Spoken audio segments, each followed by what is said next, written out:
I was recently asked if there was any company I could be an entrepreneur in residence for, any company in the world, who would I pick? And I thought that was a very good question. And the answer popped instantly to mind. It would be Disney. I have a certain affinity for Disney ever since I was a young child, and their characters have played an important role over the years, and I've always wanted to be Imagineer. And I think what's interesting about Disney is some of the struggles they're facing now can be solved. They can be solved with an innovative perspective, a more entrepreneurial perspective. One of the big ones is around their content strategy. In this politicized world we're in, where there's a conservative view or a liberal view around content creation, and what story should be told should be filtered through one of those ideologies. But with the advent of AI, I think within 3 to 5 years, it will be quite simple for storytellers to have the ability to tell as many stories as they want, to create as many versions of a new film as they want, to appease every single ideology that might be out there. They're already doing it with content that's distributed around the globe, for example, in China or the Middle East, where controversial subjects are filtered out of their films. But here in the United States, they seem to only want to tell one story. And I think that's wrong.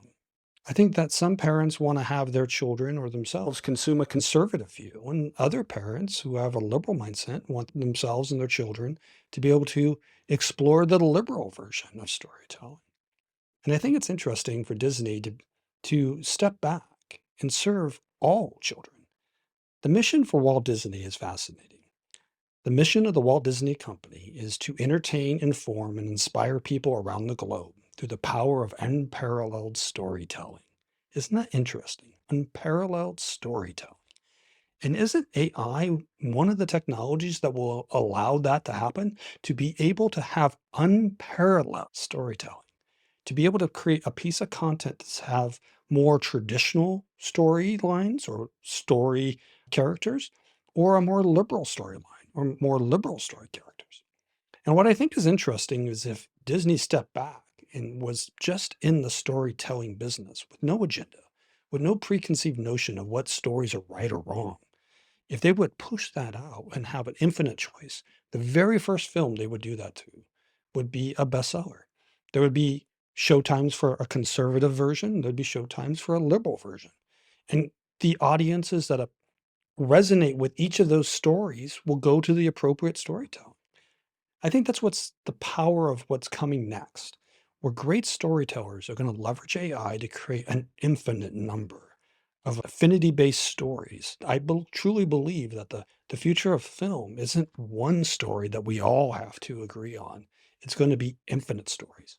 And I think it's going to be fascinating to watch how these brands that own all these amazing films decide to go backwards in their catalog and start telling stories in a different way, in a different character set with a different subplots. I just think it's going to be very interesting the next 3 to 5 years of what's going to happen. And so, if I could pick any company that I could be an entrepreneur in residence at, I would definitely pick Disney.